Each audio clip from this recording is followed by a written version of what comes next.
January 28th, 1963.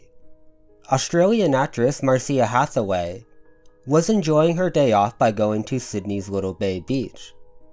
The famous actress was extremely busy and did not get a lot of time off, so when the rare occasion came, she tried to make the best of it, and for the most part, this day was no different from the others. Her and 6 other friends, including her fiancé, Frederick Knight, had planned a day of boating and picnicking by the water.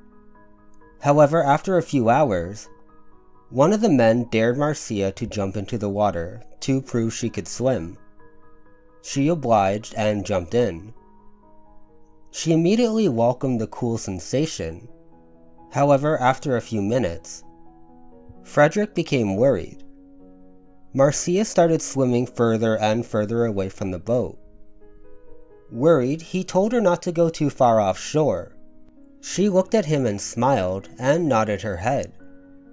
Frederick then saw a small striped fish swim past his knee. It couldn't have been more than a foot long.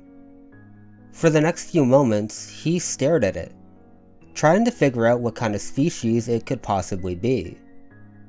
However, his focus was then interrupted by the terrifying screams of Marcia. He looked over and saw a sight that would haunt him for the rest of his life. He never saw that look before in his girlfriend. In fact, he never saw that expression before in his life.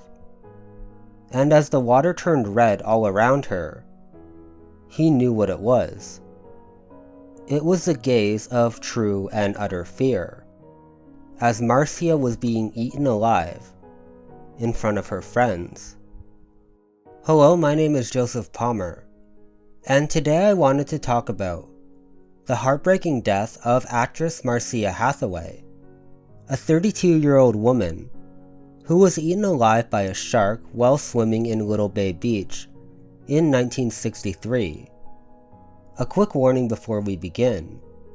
There are some photos of the aftermath of the attack, which I will show in this video. So if this isn't for you, I completely understand, and recommend checking out other videos on my channel, as I'm sure you'll find a few that will interest you. Now without further ado, let's begin.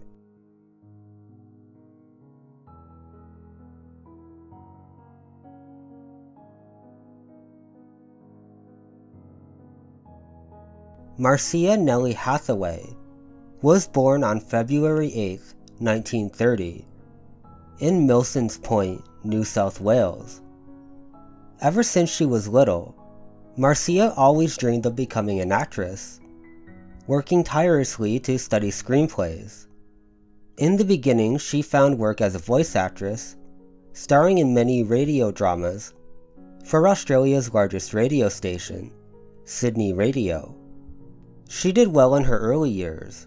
However, it wasn't until 1960 when she landed the role in the film Shadow of the Boomerang. It is the story of American brother and sister Bob and Kathy Prince, who moved to Australia to manage a cattle station owned by their father. Bob has a racist attitude and always has a negative word to add.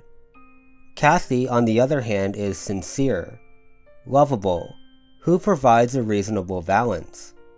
But after hearing a message by evangelist Billy Graham on the radio, Bob has a change of heart and learns to accept the Aboriginal people.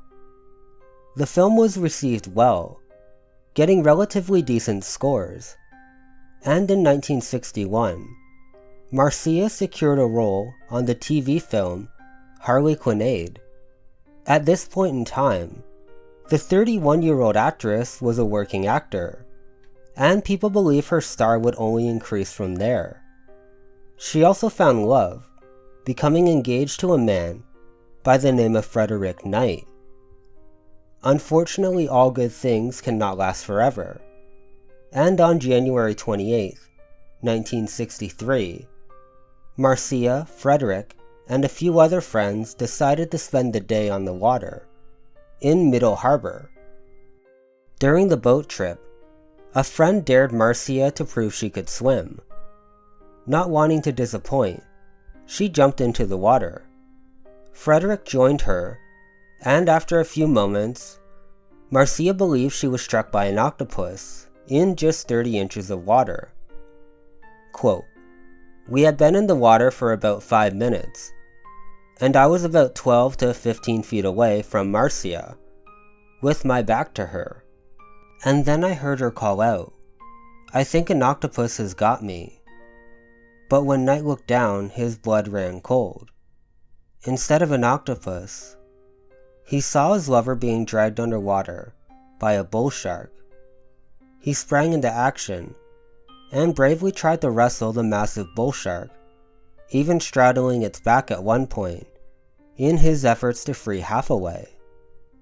However, the shark had sunk its jagged teeth deep into her thigh. I kept hold of Marcia and kept trying to drag her away from the shark," Knight told the Sydney Morning Herald following the attack. "The water was stained with blood, and I never thought I would get her away from it. I think at one stage I had my foot in its mouth. It was soft and spongy." Knight, along with other friends, managed to wrestle Marcia away from the shark. Nearby boat owners saw the attack and sprang into action, ripping sheets off their bunks to use as tourniquets. Marcia was quickly losing blood, and time was running out. Finally, when the ambulance arrived, another issue occurred. It broke down. A dozen men tried their best to push the ambulance up a hill, but after a while they realized they would need to get another one. Knight remembered being stunned at how Hathaway remained calm as she lost consciousness. "When I asked her if it hurt, she told me, 'No, I am not in pain. I have seen men die, but I have never seen anyone as brave as Marcia.' I think the last words she said to me were, 'Don't worry about me, dear. God will look after me.'" By the time another ambulance arrived at the scene, Hathaway had stopped breathing and passed away from her injuries. Riled up by her tragic demise, locals returned to the area to snare the bull shark. They reportedly caught the beast they believed killed the actress and put it on display for the public. In 1963, floodlights of St. Stephen's Church were donated to the memory of Marcia.